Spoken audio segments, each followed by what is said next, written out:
Noël arrive à grands pas, votre partenaire est un geek et vous n'avez toujours pas trouvé l'idée cadeau parfaite, voici 13 idées en dessous de 100 €. Premier disclaimer, vous aurez tous les liens dans la description, ce sont des liens affiliés sur Amazon sur lesquels je toucherai une rétrocession de commission. Donc vous supportez la chaîne en achetant à travers mes liens. Deuxième disclaimer, je vous ai mis des variantes plus chères et moins chères et comme ça vous faites vous-même votre propre choix, mais au moins vous aurez toujours une option en dessous de 100 €.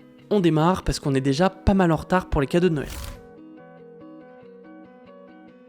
Numéro 1, c'est la chaise. Que ce soit un geek qui joue aux jeux vidéo, un geek qui fait du télétravail, c'est un geek qui est assis. Et un geek assis, il a mal au dos, ou il a mal au lombaire, ou en tout cas, il va l'avoir quand il aura 35-40 ans. Donc il faut une bonne chaise ergonomique. Une chaise ergonomique, c'est juste pas une chaise gamer, c'est pas une chaise racing, c'est fini ces temps-là. On veut une chaise qui est confort, qui supporte, et surtout qui s'adapte à la morphologie et qui est réglable. Numéro 2, c'est un bureau. Quand on travaille ou qu'on joue à son bureau et qu'on est un geek, souvent, on n'a pas forcément le plus beau bureau, on a souvent un plateau et des pieds classiques, et pouvoir upgrade son bureau, c'est déjà une super bonne step, et 100 €, ça vous amène déjà très loin. L'autre petite alternative pour le bureau, ce serait d'acheter uniquement les pieds et le moteur d'un bureau assis debout qui monte et qui descend, et de garder le plateau de l'ancien bureau de votre partenaire. Donc vous pourriez peut-être dévisser les anciens pieds, mesurer la taille du plateau, acheter des pieds motorisés qui correspondent à cette taille-là, et le transformer en un bureau assis debout pour seulement une centaine d'euros.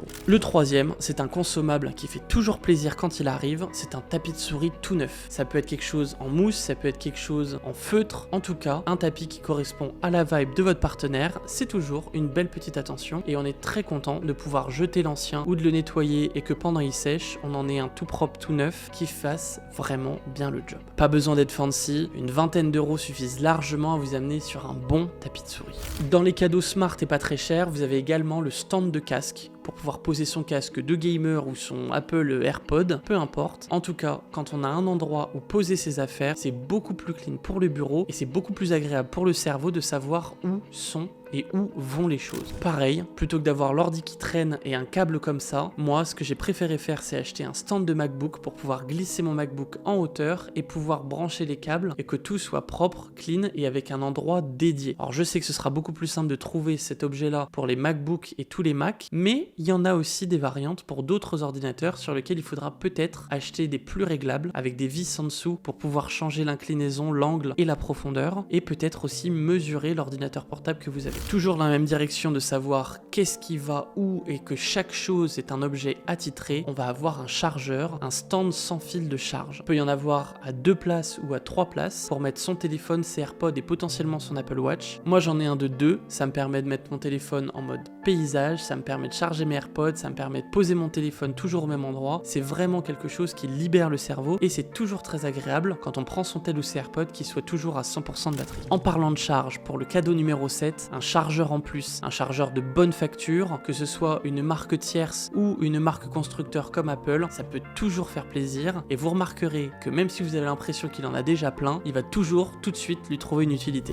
Que ce soit pour hurler sur ses teammates sur Valorant ou sur League ou alors pour appeler ses collègues en télétravail, un bon micro, c'est une super idée. Les meilleurs micros sont des micros en XLR qui ont besoin d'une carte de capture et ça par contre, ça peut être un peu plus complexe d'acheter cette typologie là. Donc ce que je vous conseille, c'est de partir vers des micros en USB. Le micro le plus classique en USB où vous n'avez qu'à le brancher et l'audio est bon, c'est un Blue Yeti qui est en dessous de 100 € et ça tient la promesse. Que ce soit pour écouter les ennemis qui arrivent par derrière sur Valorant ou votre boss vous parler en télétravail aussi, ou alors même écouter de la bonne musique ou gérer des petites choses de montage très spécifiques, un bon casque studio, c'est toujours une bonne chose. Et en plus, si vous prenez une variante studio, il y aura une bonne isolation, ce qui fait qu'on est vraiment dans sa bulle et souvent ça augmente beaucoup la productivité. Pour éviter de s'arracher les yeux et de finir avec des lunettes à 32 ans, on va aussi faire attention à la luminosité. Le cadeau numéro 10, c'est une barre lumineuse qu'on cale au-dessus de l'écran et qui permet de baisser le contraste entre la lumière énorme de l'écran et le sombre noir autour de l'écran. Ce qui fait mal, c'est pas vraiment la luminosité de l'écran, c'est le contraste entre l'ombre et la lumière. Donc la barre numéro 1 du marché, c'est une BenQ qui coûte très cher, mais par contre, il y a des alternatives beaucoup moins chères d'autres constructeurs comme Xiaomi sur lesquels j'ai eu beaucoup de bons retours et ça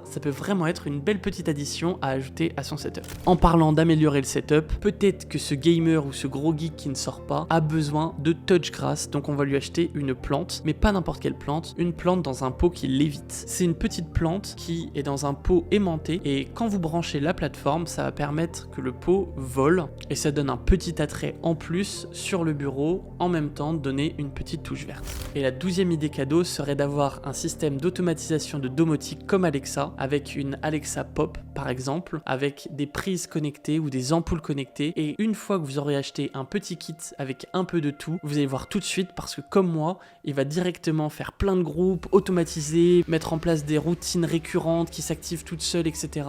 Bref, vous allez finir avec Alexa partout dans la maison. Et pour ne rien améliorer au problème, ma 13e idée cadeau, c'est un lampadaire RGB. Comme vous en voyez 2 sur mon setup, j'en ai 8 au total, j'adore ce produit, c'est en dessous de 100 €, c'est les meilleurs 90 € investis parce que c'est trop joli, c'est super lumineux, c'est réglable en RGB sur toutes les couleurs et en plus c'est directement intégré sur Alexa. J'espère que cette liste vous a aidé à trouver une idée cadeau pour votre partenaire geek. En tout cas, moi je vais vous laisser tous les liens dans la description parce qu'il faut vraiment faire ces achats le plus vite possible parce que Noël arrive beaucoup trop vite. Moi de mon côté, je m'en vais faire une deuxième liste pour les partenaires qui sont vidéastes. Laissez un like si cette vidéo vous a aidé et abonnez-vous à la chaîne pour d'autres vidéos comme ça et moi je vous dis à plus.